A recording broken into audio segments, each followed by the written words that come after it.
I will just take a second to explain you all the purpose of this webinar. First of all, a very warm welcome to all of you in this webinar session. I will just explain to you the purpose of this webinar shortly. And after explaining the purpose of this webinar, we will formally start it. Okay.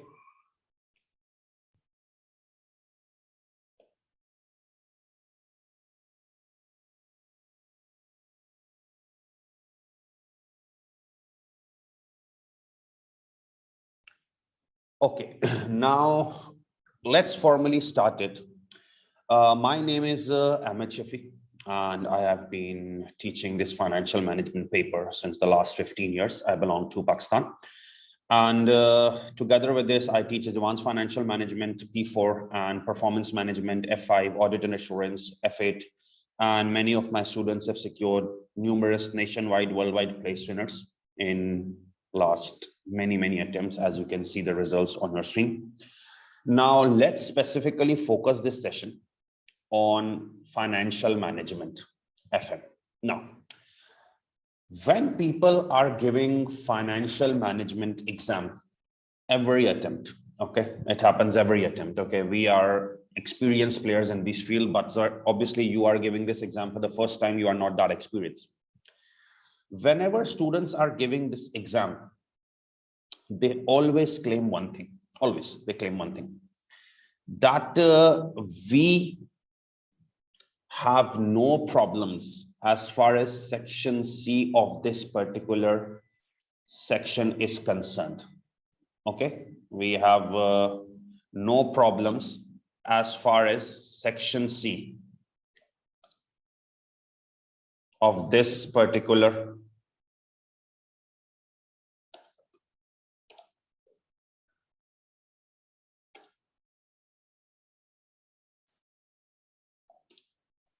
okay, let me first stop this chats from disturbing everyone.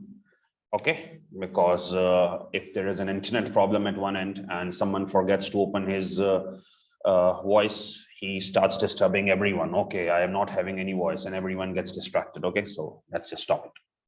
Okay, I was saying that whenever students are giving this exam, there is always one claim that when we do the exam, when we do the past papers, we are not facing any problems in section C. Long questions, 20 marks, 2 questions. Always students claim this. And we do perform very well in that section.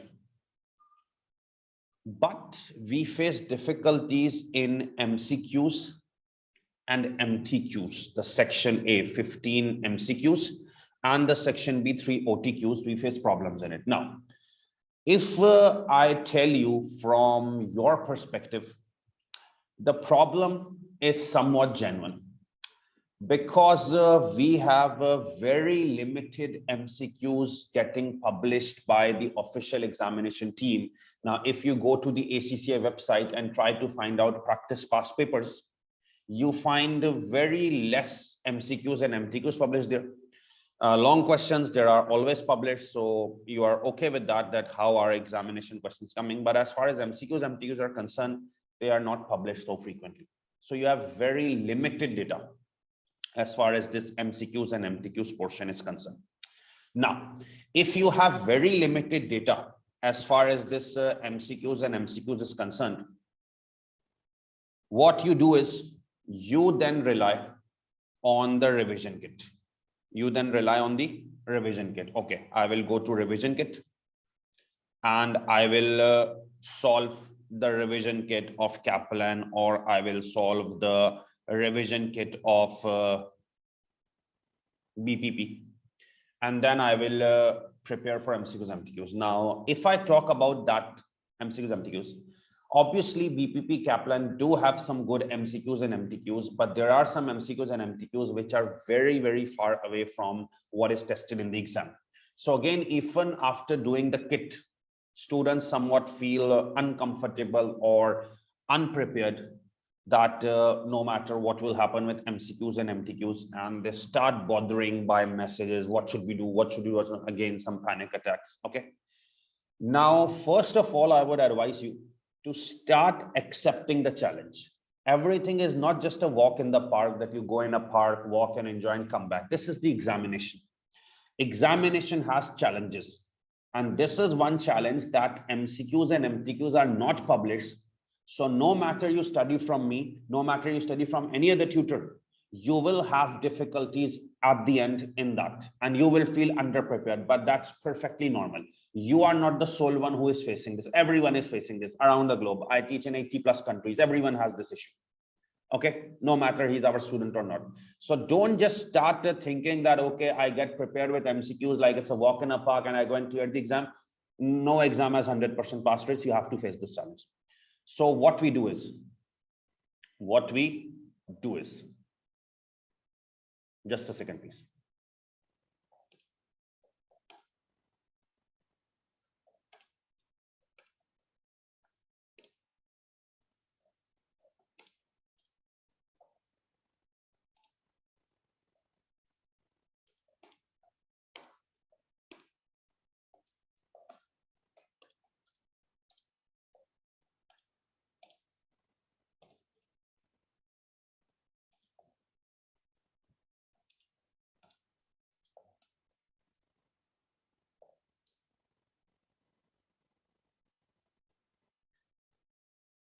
So obviously, now to overcome this problem, that what should we do? How can we help you in this? What we do is, I have prepared few MCQ classes. Okay. And those MCQ classes and MTQ classes, I conduct them 1 week before the exams, like I am conducting here as well. Okay. Now, if you talk about these MCQ classes,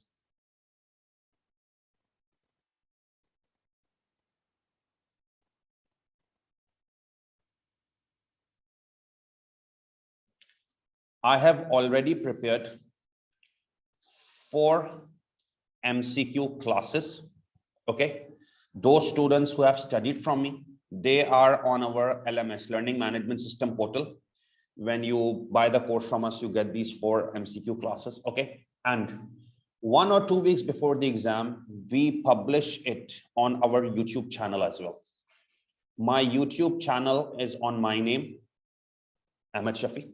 Okay. You can search it, and there are 4 MCQ videos with the name of FM MCQ session part 1, FM MCQ session part 2, FM MCQ session part 3, FM MCQ session part 4. You can watch these 4 videos. Okay. And once you watch these 4 videos, you will have a sound understanding of MCQs. Okay. And this class, which I am conducting today, this is FM MCQ session part 5.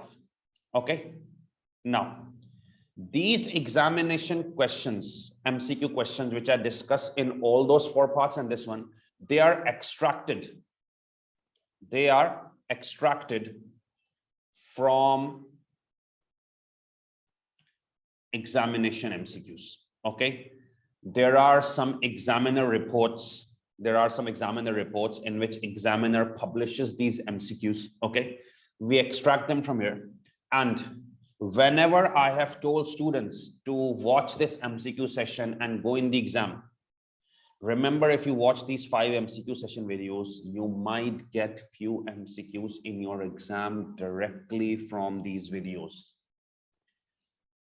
You will see and you will give feedback to me after this class, after your exam, I'm sorry, that, okay, I watched these 5 MCQ videos. This is the video number 5. And I did get few MCQs from this particular exam. Okay.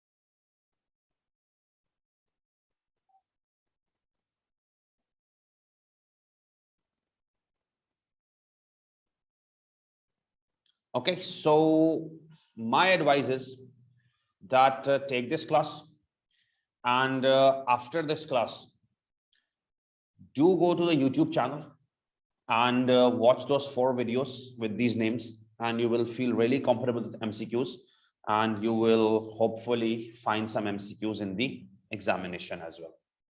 Okay, so I am starting this session. Okay.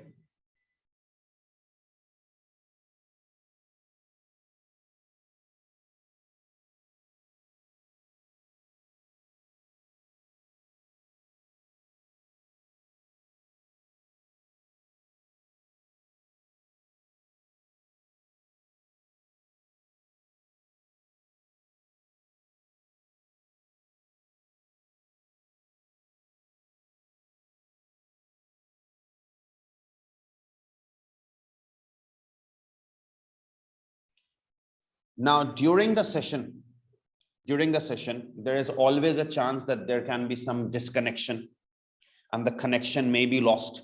Okay. So once there is a connection loss, we won't be able to get back. So what we do is I will be preparing a WhatsApp group and I will be sharing with you the WhatsApp group link now. Okay.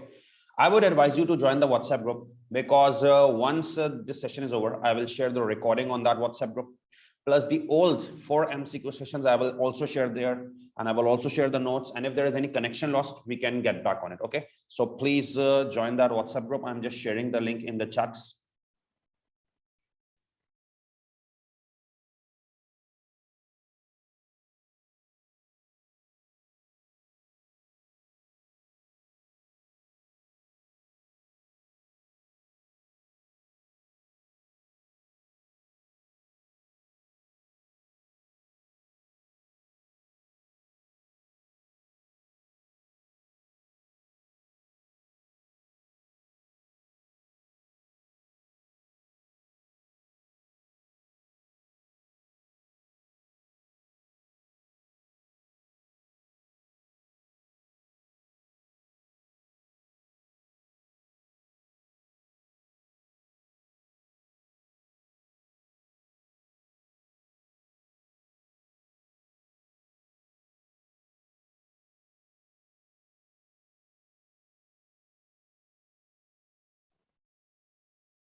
Okay, so the WhatsApp group link has been shared with all of you. I would advise you to please join it so that we can start.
Chaudhry Raza, if you have any urgency, you can leave at per your time because I cannot commit what is the duration of this webinar. Thank you.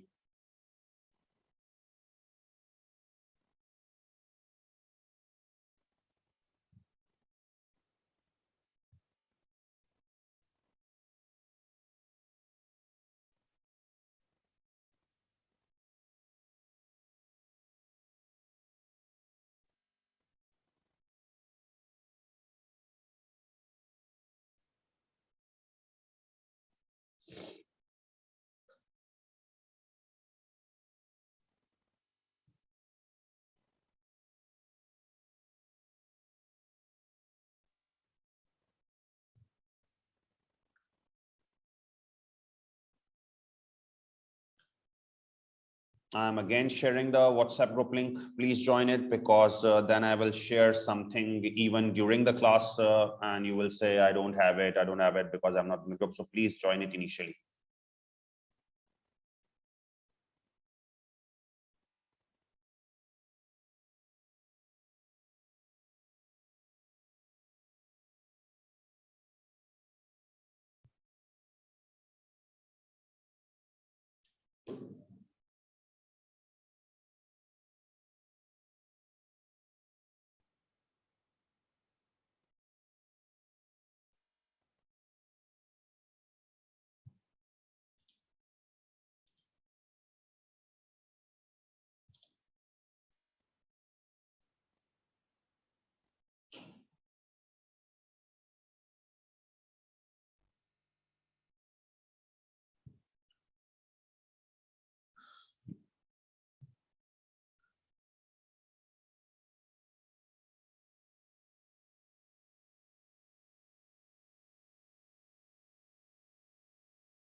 Okay, so come on, I think we should start now.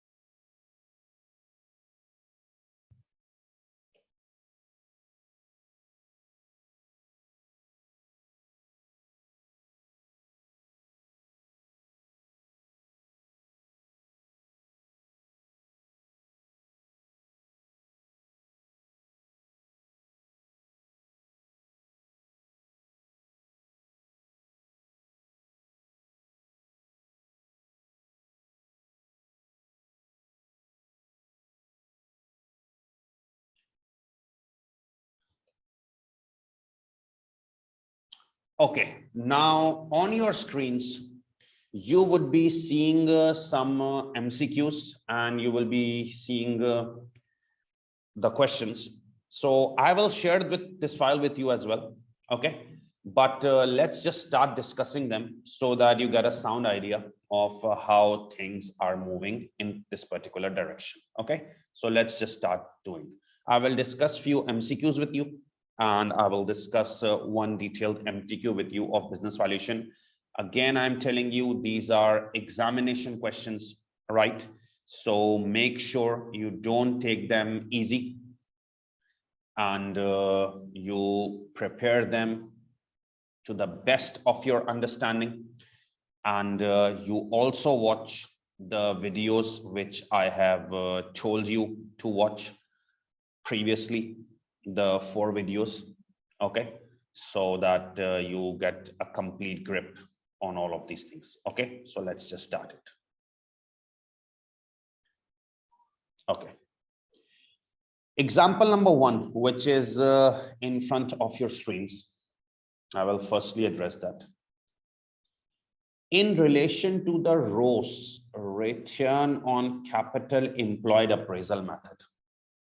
Okay, in relation to ROCE, the return on capital employed method.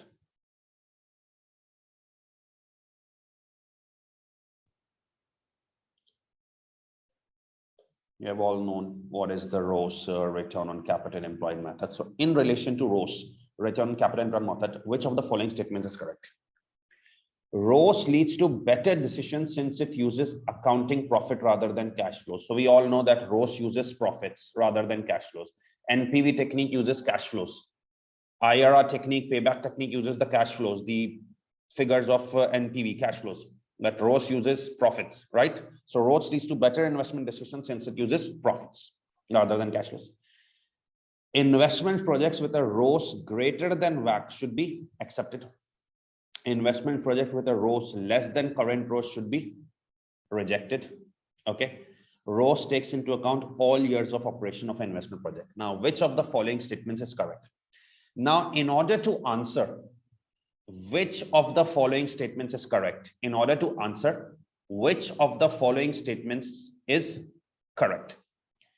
Now, whenever question asks you that which of the following statements is correct, and you are talking about a theoretical question, you are talking about a theoretical question. Now, always remember, in order to answer a theoretical question, which of the following statements is correct, there are always two ways. There are always two ways. First way, just catch the correct statement. Just catch the correct statement and tick it. Just catch the correct statement and put a tick on it. That's the first way.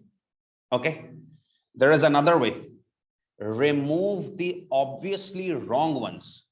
Remove the obviously wrong ones, and this will help you to reach the correct answer. Okay. Whenever you are doing any MCQ with respect to theory, okay, you always have two options as far as the theoretical MCQ is concerned. First, put the tick directly on the correct option. Okay. And the second, remove the obviously wrong ones which you find obviously wrong, and in the end, the remaining one would be the correct one. Okay. So we can do this in this theoretical MCQ. ROAS leads to better investment decisions since it uses accounting profit rather than cash flows. This statement is wrong. ROAS never leads to better decisions. The better decisions is those techniques which uses cash flows like NPV. You might have studied in your studies that those techniques which are based on cash flows are better. Those techniques which are based on cash flows are better. So ROAS technique is based on profits. It's not based on cash flow. ROAS technique is based on profits. It's not based on cash flow. So techniques which focus on cash flow are the better techniques like NPV. They lead to better decisions. So this statement is wrong that ROAS leads to better decisions since it uses profits. Using profit does not lead to better decision. Okay. Investment projects with a ROAS greater than WACC should be accepted. This is also wrong. This is not the decision rule of ROAS. In ROAS, decision rule is that you should compare ROAS with target ROAS, not with WACC. Investment projects with a ROAS less than current ROAS should be rejected. This is also wrong. ROAS does not compare itself in decision with current ROAS. It compares itself with target ROAS. This is also wrong. So the last statement is correct. ROAS takes into account all years. Okay, you can tick it. If you have any questions, you can ask. I've also shared this Word file on the WhatsApp group. Okay, so if you don't want to see it on the screen and you want to see it on the laptop, you can view that. Okay.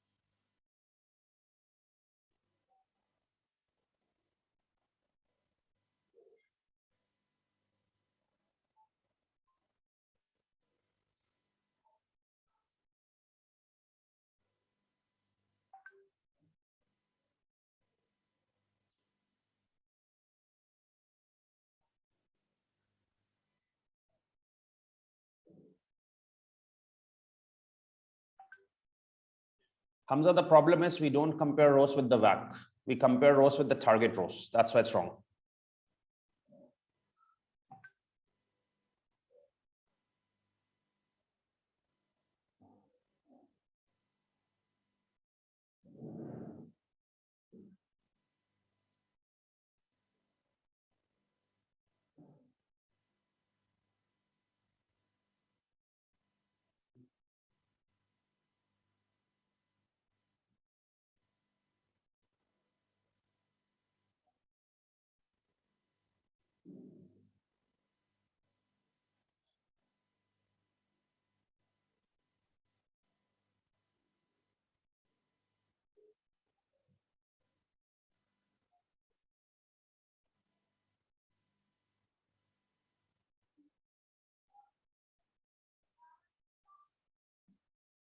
Okay, now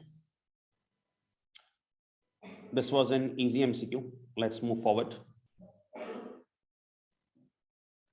Example 2. Now this is an easy MCQ.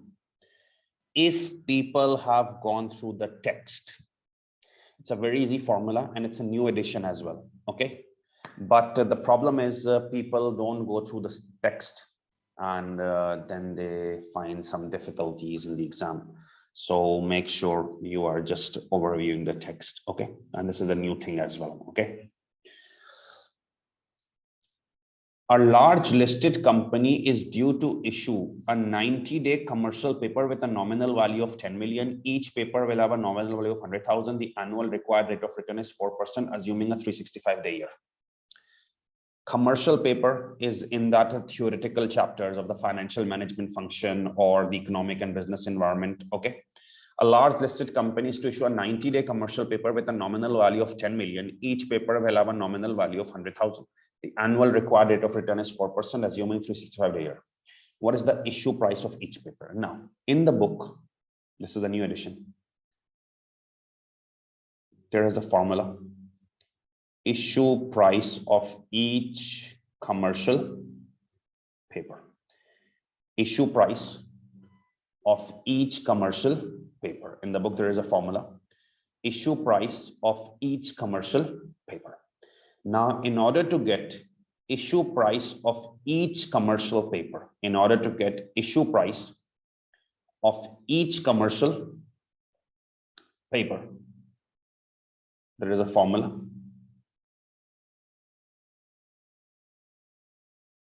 Nominal value of each paper upon 1 plus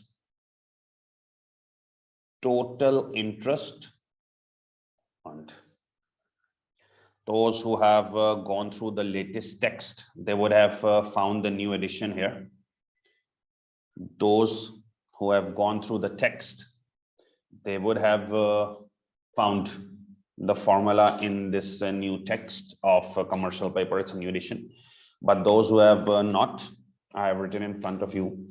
If the question asks you issue price of each commercial paper, it's nominal value of each paper divided by 1 plus total interest earned. 1 plus total interest earned. Okay. Now, let's start it. Issue price of each paper.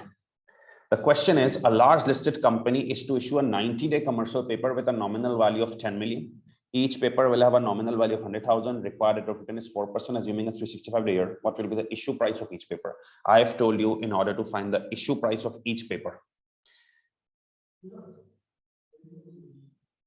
nominal value of each paper over 1 plus total interest. Now, let's find the issue price of each paper.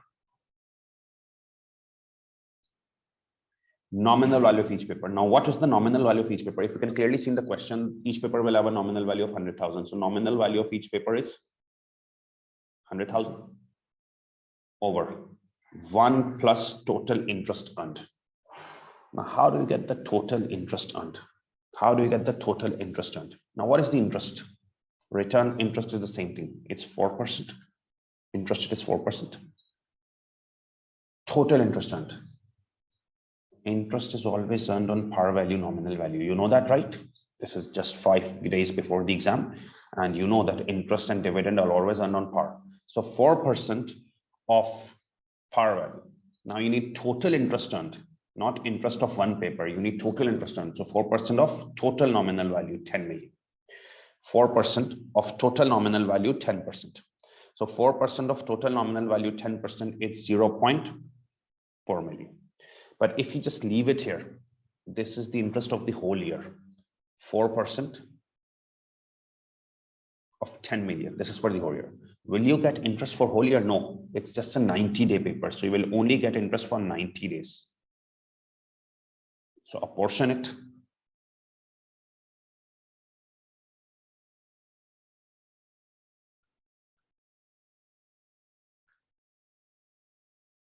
0.0986.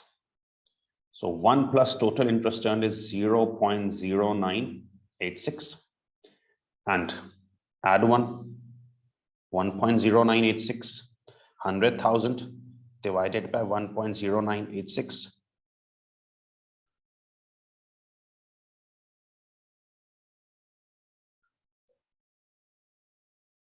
This makes our answer as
I'm sorry, I'm back.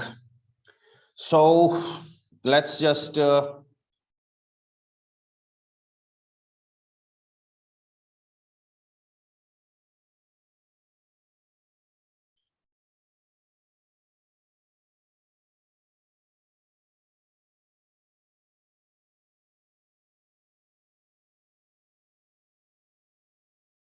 revisit it again. Okay, question number 2.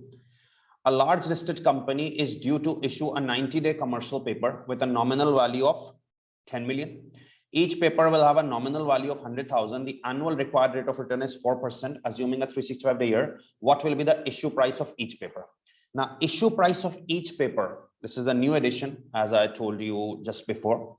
And the formula of issue price of each commercial paper is nominal value of each paper by 1 plus pro rata interest rate. Previously, I followed the copied the wrong formula from the text. Okay, so nominal value of each paper plus 1 plus pro rata interest rate. Okay, now if you want to find issue price of each paper, the formula is nominal value of each paper plus 1 plus pro rata interest rate. You know what is pro rata? I missed the pro rata term because I was copying from the book. Now pro rata means proportionate. Pro rata means proportionate. Okay, so issue price of each commercial paper is nominal value of each paper plus 1 plus over 1 plus pro rata interest rate. Nominal value of each paper is 100,000. 1 plus pro rata interest rate. 1 plus pro rata interest rate. Now, what is the interest rate? 4%. What is the interest rate? 4%. Okay. 4% is per annum. 4% is per annum. Pro rata, it's for 90 days. Pro rata, it's for 90 days. So this makes it, rather than 0.986, which we were previously copying, 0.00986. Okay. Okay. 100,000 divided by, this makes it 99023.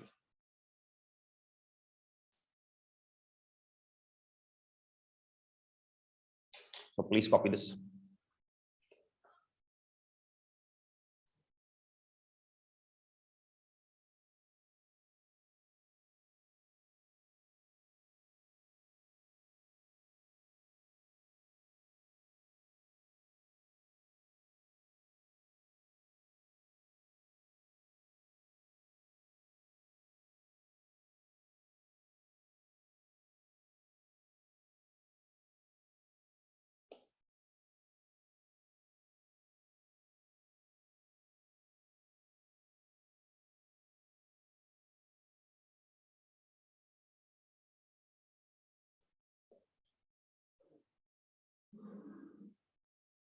Yes, recording will be available.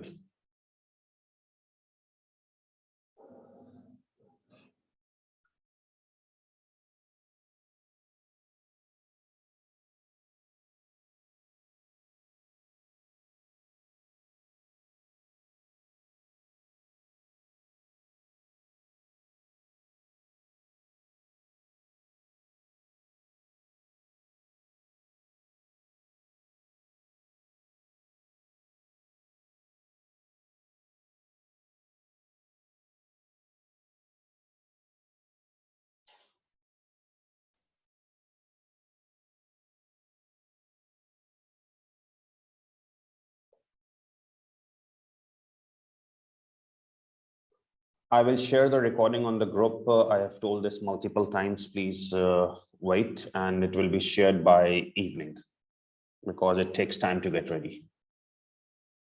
And I have already shared the question file in the group as well. There are so many messages, and the problem is not with messages. The problem is that things have been discussed multiple times before, already told, and still you people are asking this again and again. The PDF file has been shared in the group. If anyone would please reshare it on the group again, and recording will be shared later. Obviously, it takes time to get ready.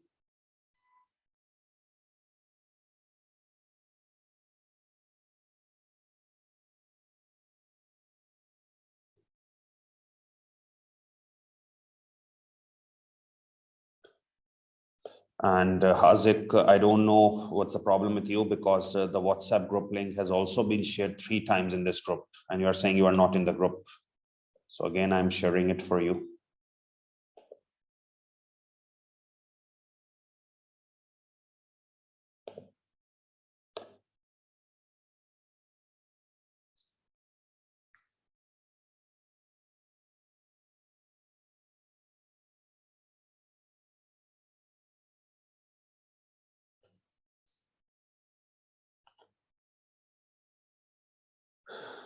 He has just joined the group. So Sapana, if you can share it again, please, in the group.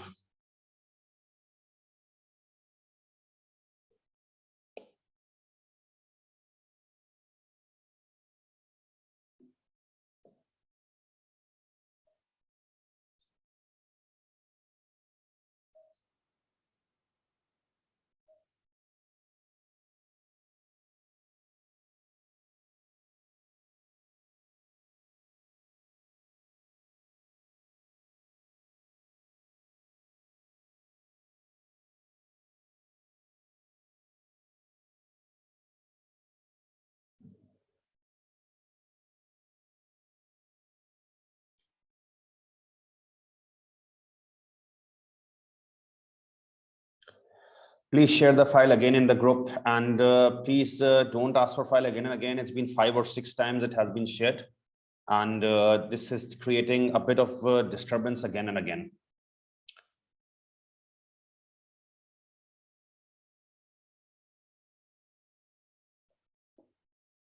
Because at the start of the session, I requested multiple times to please join the WhatsApp group. You people didn't join that. I told you that I will share the files.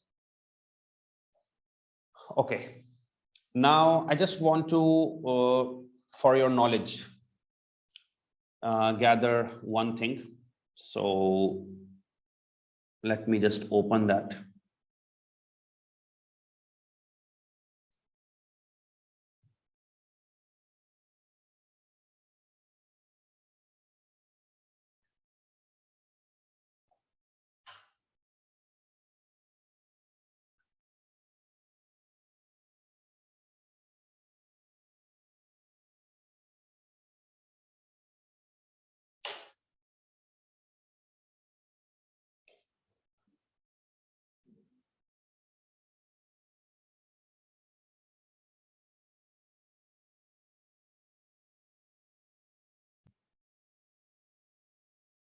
Match the characteristics below with an appropriate working capital strategy. Match the characteristics below with an appropriate working capital strategy. High level of current assets, conservative investment strategy; low level of current assets, aggressive investment strategy; large amount of short-term finance, aggressive financing strategy; small amount of short-term finance, conservative finance strategy. You have to match the characteristic below with appropriate working capital strategy. Okay. Now, in working capital, you have studied 3 strategies: conservative, aggressive, moderate, and you have studied this in 2 directions. Conservative, aggressive, and moderate investment strategy, which talks about investment in assets, and conservative, aggressive, and moderate financing strategy, which talks about financing. Okay.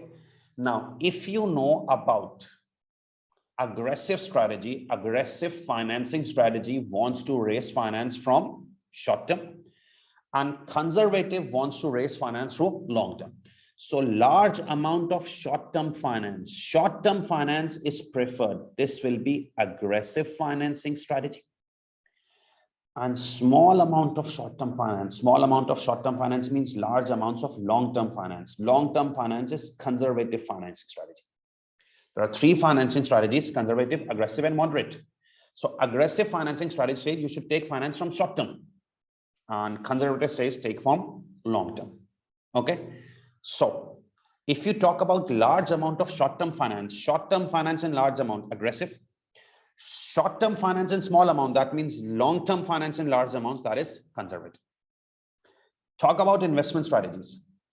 Low level of current assets, keeping very, very low level of current assets, keeping low inventories, low receivables, low cash, low investment in current assets, it's aggressive thing.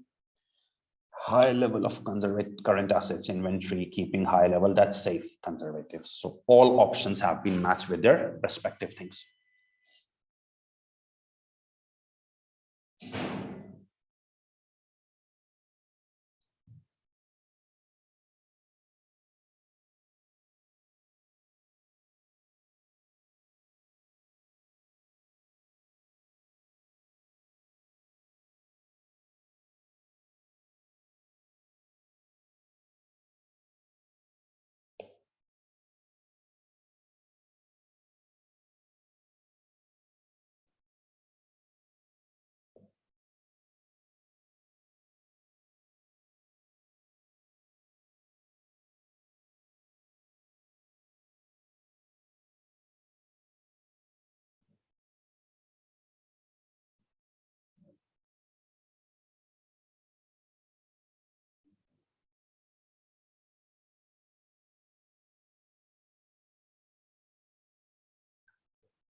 Okay. Next question. Example 4.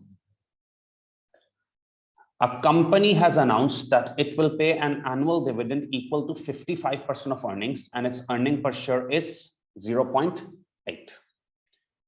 So EPS, earnings per share, is 0.8, and company has announced it will pay a dividend equal to 55% of earnings. So the dividend per share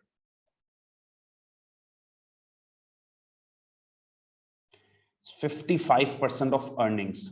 So 55% of 0.8. 0.44. Okay.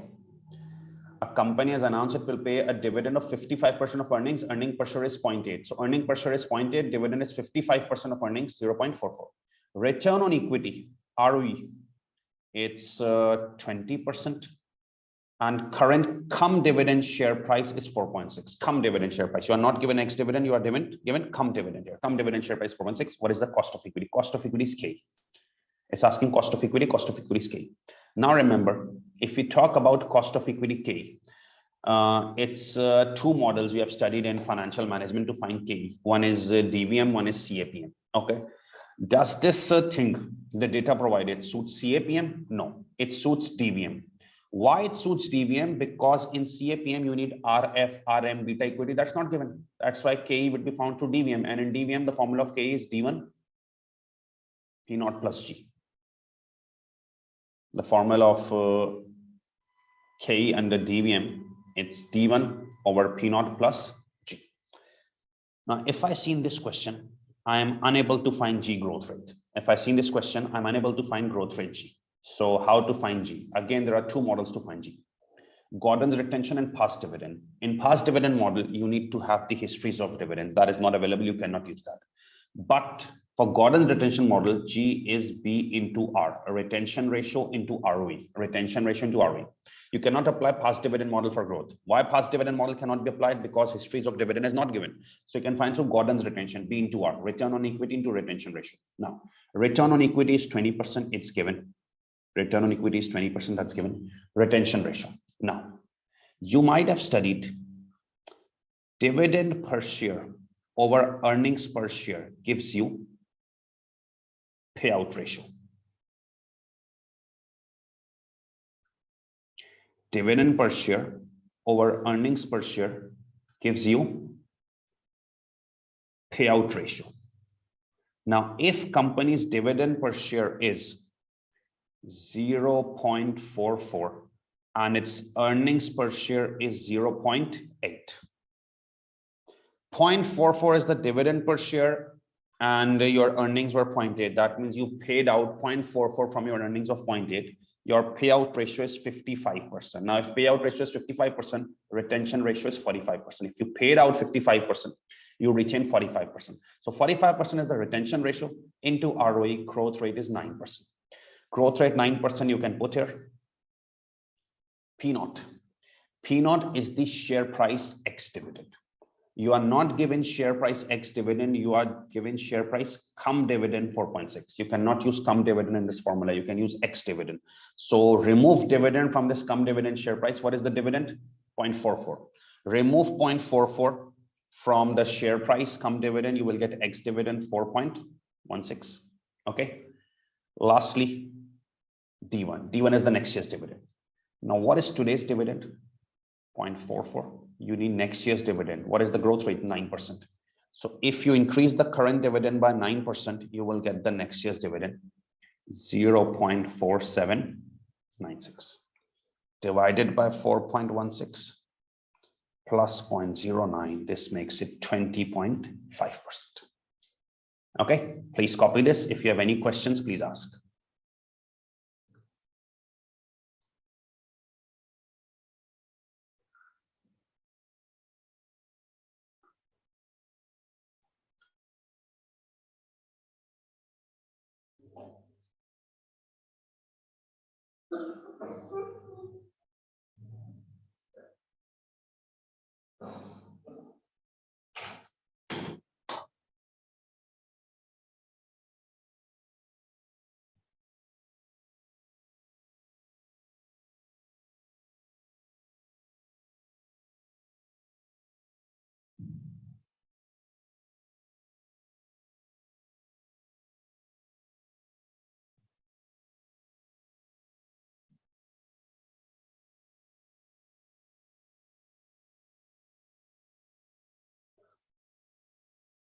Yes, you can directly get it. No worries.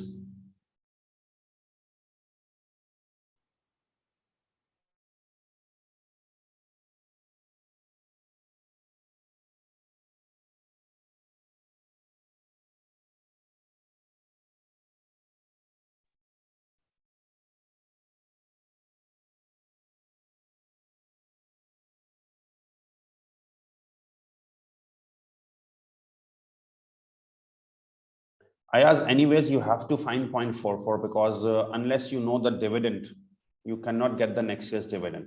So it states companies announcing dividend of 55% of earnings. So 55% of earning means 55% of the EPS.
Okay, now if you have any questions regarding the 4 MCQs, you can ask.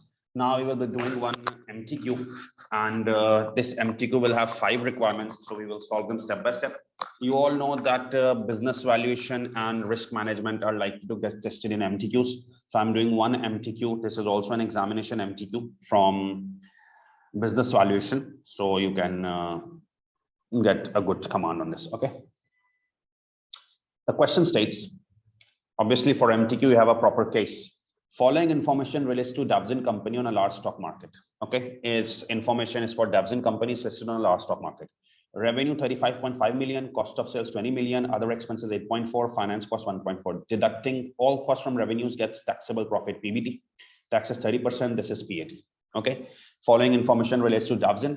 Revenue is given, cost of sales, other expenses, finance cost, PBT, taxes given, PAT. Equity and liabilities. Ordinary share capital is 26 million, preference share capital 10 million, retained earnings 21.5. This gives total equity. Non-current liabilities of long-term borrowings 18 million. Current liabilities of payables 11.1. You get total liabilities 29.1 and total equity liabilities. Okay. So just quickly recap the stuff provided. You are given a P&L extract, revenue, cost of sales, other expenses, finance cost, PBT, tax, and PAT. Equity liabilities, it's share capital, ordinary preference, return earnings, equity, non-current liabilities, long-term borrowings, current liabilities, payables, total liabilities, total equity liabilities. The preference share capital consists of 6% irredeemable preference shares at a nominal value of 0.5 per share, and cost of preference share is 8%. Remember, cost of preference share is called KP in WACC. Remember, the preference share capital consists of 6% irredeemable preference shares at a nominal value of 0.5 per share. Cost of preference share is 8%. Cost of preference share is KP 8%. Ordinary shares have a nominal value of 1 per share.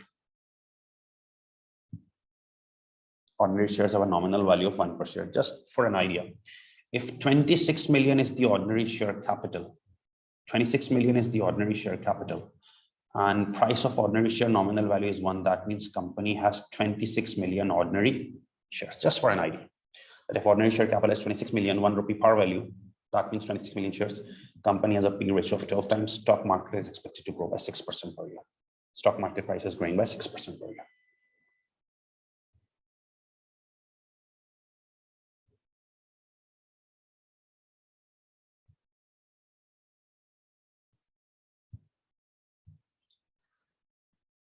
Long-term borrowing consists of 7.5% convertible loan notes at a nominal value of 100.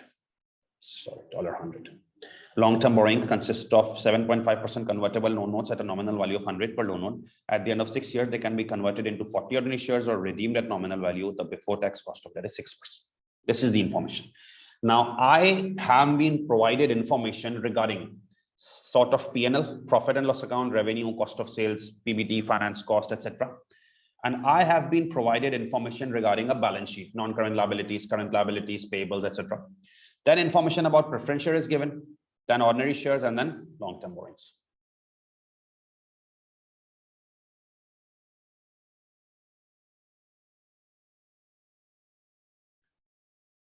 Question number 1, what is the market value of preference shares of Dasvin company?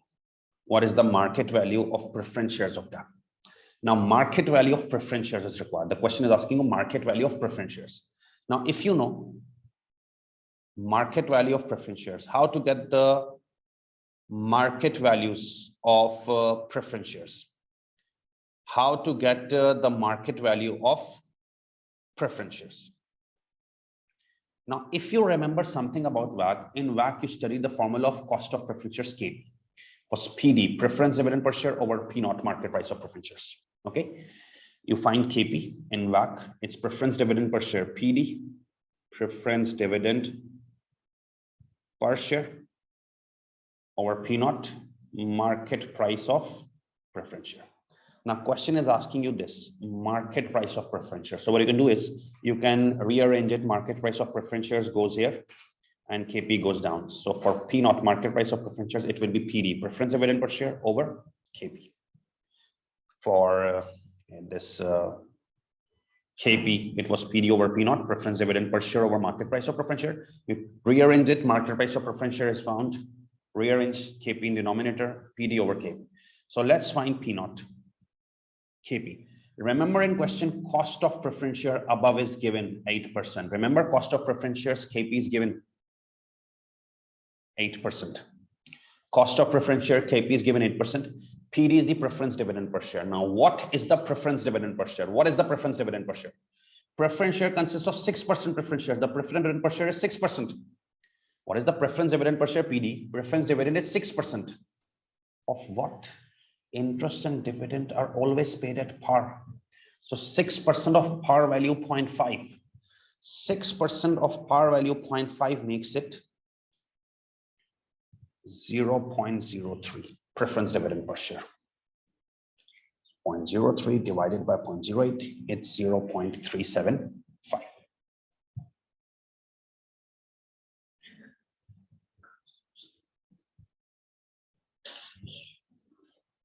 20 minutes.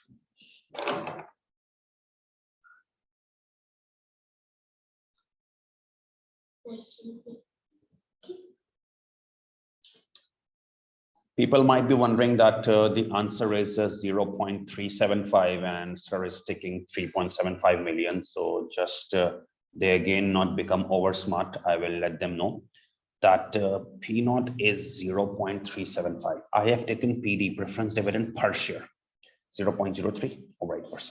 Since I've taken preference dividend per share, 6% of 0.5. 0.5 was per share, right?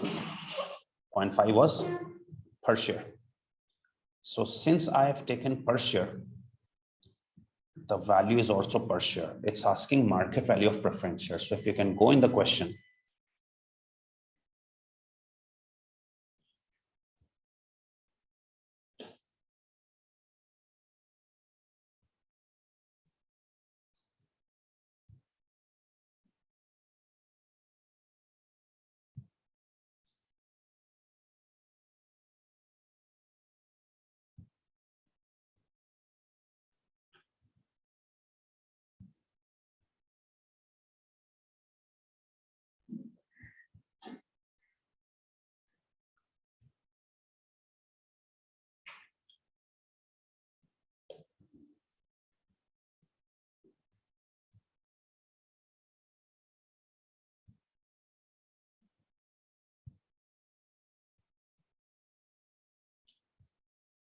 There are in the question,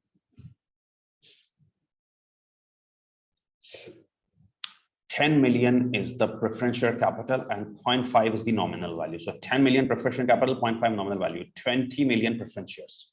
So 0.375 is per share and it's asking total. So 20 million shares. This will make total value of 7.5 million. Just recorrect it. I'm sorry. That 0.375 is the preference dividend per share, and you have 20 million preference shares. So 7.5 million will be the price. Any questions in this, you can please ask.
Okay.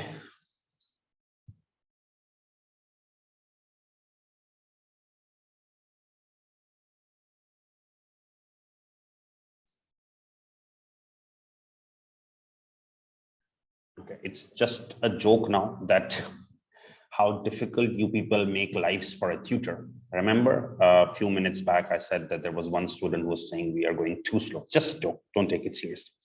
Now I've got two messages. Sir, this question, it was too fast. Please slow your speed. Now, what should I do? I don't understand. Reduce the pace. Some people want fast. Increase the pace. Some people want slow. So please pay attention. Whatever is the tutor speed, please follow.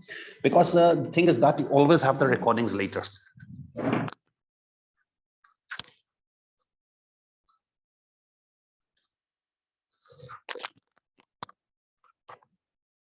So even if something is very fast, you can always get back to the recording and see them. Okay.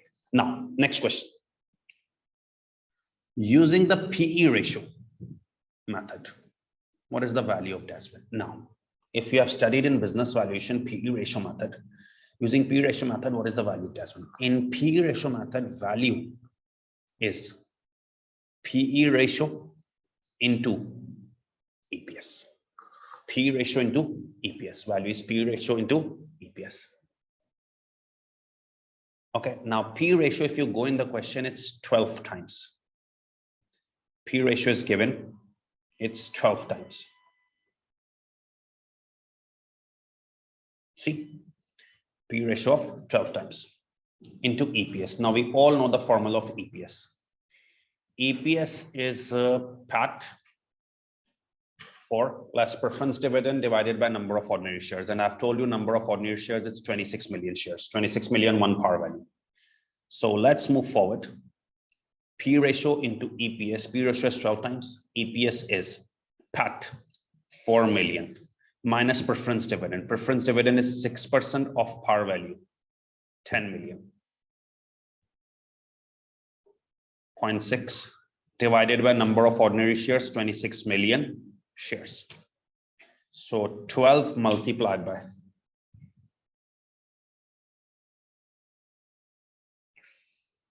EPS, 4 less 0.6, 3.4 divided by number of ordinary shares, 26 million. It's 0.1307. So this makes value as 1.569. There is no option here, don't worry. 1.569 is the value per share because you multiplied it with EPS, earning per share. So if you multiplied it with earning per share, you will get the value per share. Okay, this is earnings per share, value per share.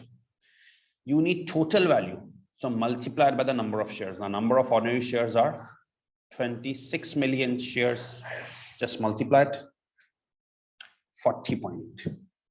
Okay, please copy this as well.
Okay, so Hamza, whatever EPS is given, we have to believe that is the EPS relevant for us. Okay, now, yes, Hamza, you can do this as well. Based on the current ordinary share price of 2 per share, based on the current ordinary share price of 2 per share, what is the market value of convertible debt?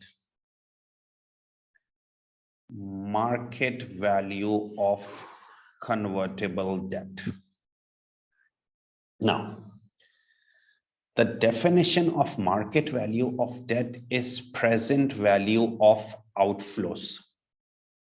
That is interest plus redemption or conversion discounted at KD.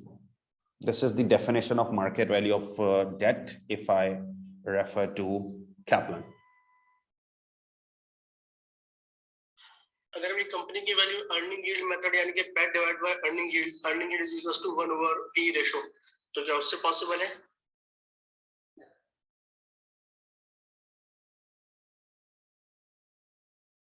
Junaid, I would advise you to please share your questions on the chats, not on WhatsApp.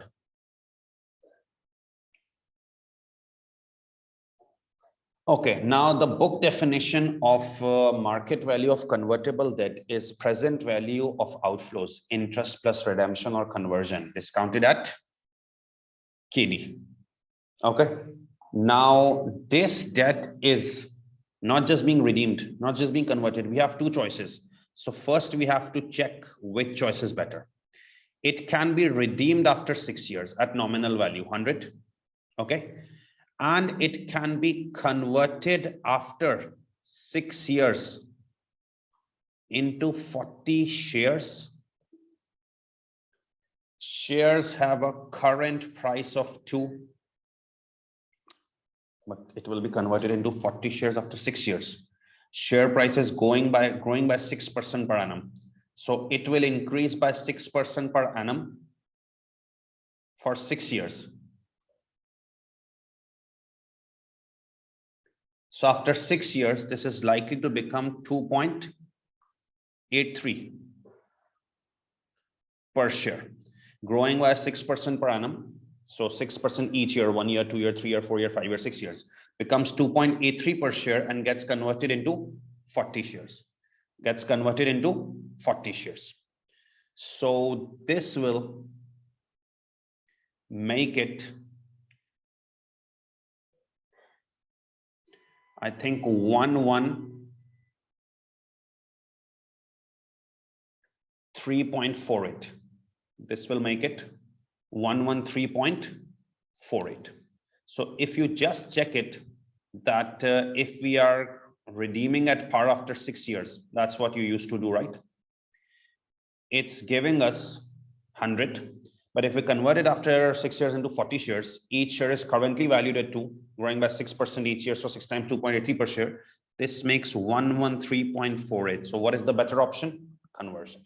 The better option is conversion. Now just find the market value of debt. Once you know that the better option is conversion, it's the present value of two outflows, interest plus redemption or conversion, discounted at KD. Now, this is redeeming after 6 years or converting after 6 years. So 1 to 5 and 6, two outflows, interest and redemption or conversion. Okay. So what is the interest?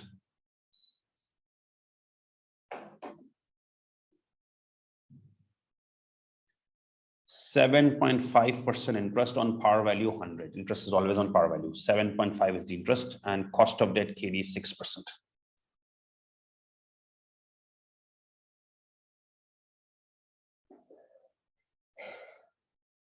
So since it's being converted after 6 years, so for 6 years it will be interest 7.5% of nominal value 100. So interest for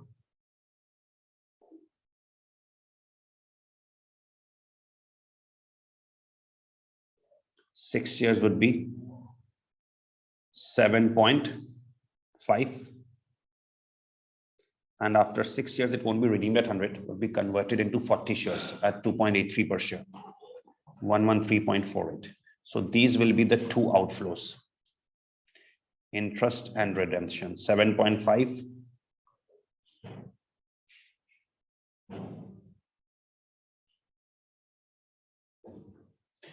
120.98. Okay, discount factor is KD 6%. KD 6%.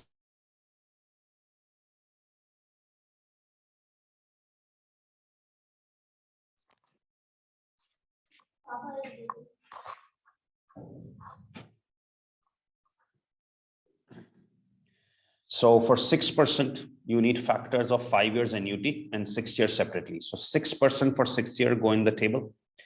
6% for 6 years. 6th year, 0.705. And 1 to 5 annuity at 6%. You have to go in annuity table. 1 to 5 for 6 years at 6%. 4.212.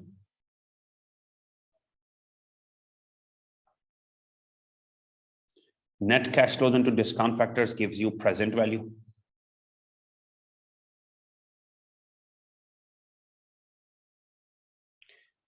$31.59 and 120.98 into 0.705, 85.29.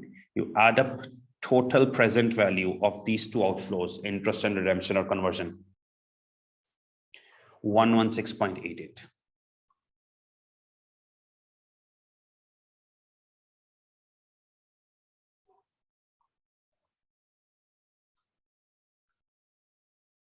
This is the present value of these two outflows, interest and redemption or conversion.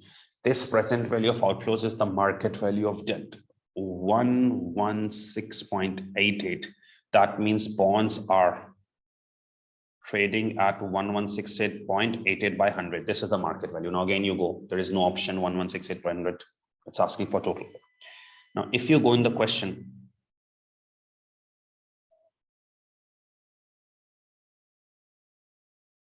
the balance sheet value of the debt, it's 18 million. The balance sheet value of the debt is 18 million. So 18 million is the balance sheet value. And bonds are trading at 1168.8 per bond because you took interest on one bond, redemption and conversion of one bond. So you get one bond. 18 million is the total value, trading at 116.88 by 100. So converting into total 21.03 answers. Any questions, please ask. No Talha, in market value of bond, everything is before tax. Okay. And Junaid, I don't know your formula would produce the same answer or not, but if it's producing the same answer, then it's fine. Okay.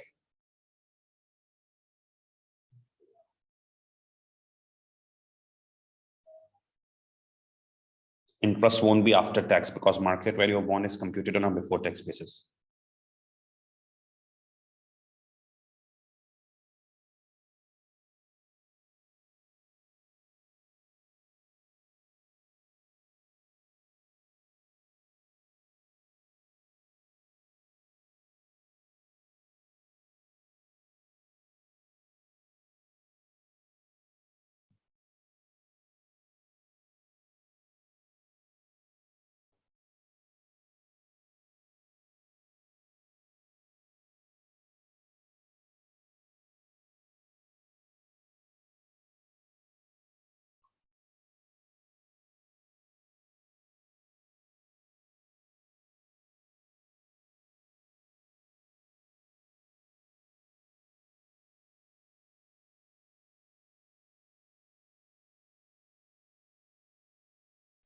So Junaid, if it is getting the incorrect answer, that means it's wrong. Simple.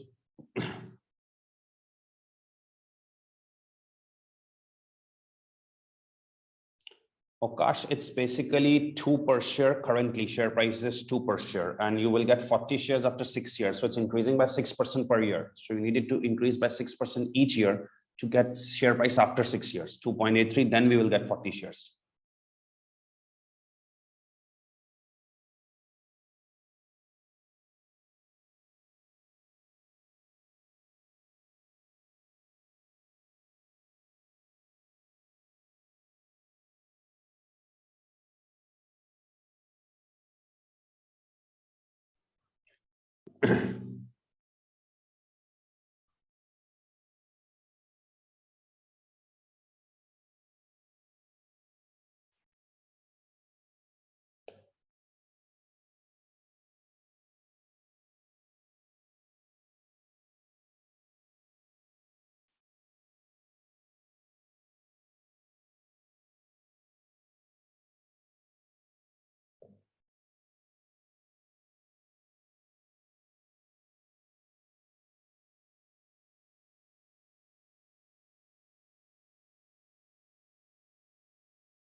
Okay, now there are last 2 questions in this MTQ. We will do that.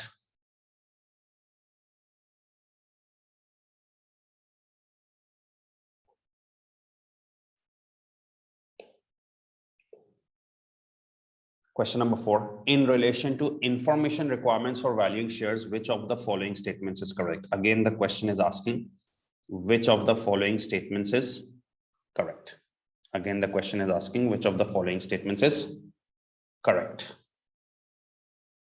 Now, if the question asks you which of the following statement is correct, I told you before at the start of the session that either you directly get the correct answer or you remove the obviously wrong options to reach the correct, both of them fine. Only information on the market values of tangible assets should be used in valuing shares. It's asking which of the statement is correct. The first statement, only information on the market values of tangible assets should be used in valuing shares. We should only use tangible assets in valuing shares. This is wrong. In valuing shares, we include intangibles as well, goodwill, etc. So information on market values of tangible assets should be included. This is wrong. Okay. Shares are likely to be mispriced where managers and investors have different levels of information. Okay, this seems correct that shares are likely to be mispriced, wrongly priced, where managers and investors have different level of information. Like managers think company is going to end and investors think, oh, it's going to grow. Prices are likely to be mispriced. Let's hold it, move forward. Details of key personnel are not relevant to market capitalization of the listed company. Wrong. Details of key personnel are relevant. You know that when some key personnel leave the company, the prices falls. So details of key personnel are always relevant in market valuation of shares. Okay. Since companies do not release information that undermines their competitive advantage, most of the published information about companies not relevant to placing a value of shares. This is also wrong. That published information is not relevant to placing a value on shares. You find value on the basis of published information. Every method you use, PE ratio method, it uses PAT, EPS, net assets valuation method, it uses assets, balance sheet, dividend valuation model, it uses dividend, assets, dividends, profits, are all published information. So you value company based on published information. This option is saying published information about a company is not relevant in finding value. Published information is the only relevant thing in finding value. This is also wrong. So correct answer is B. Shares are likely to be mispriced when managers and investors have different level of information. Even if managers think company is going to go up, but investors think it's going to go down, the prices will be different. They're likely to be mispriced.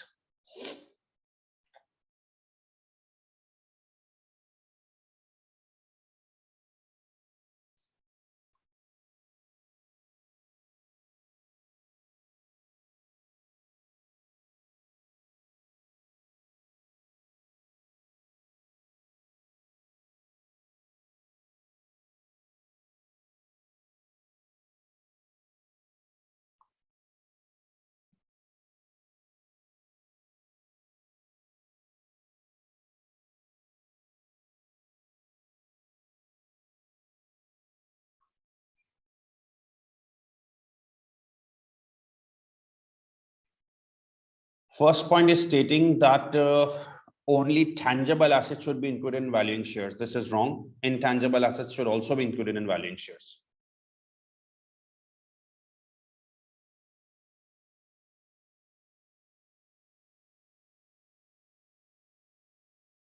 Because when key personnel leave, the prices falls. There is a current case on TRG, the resource group affinity. The key shareholder, key personnel got removed from the board of directors due to a scandal. The prices fell.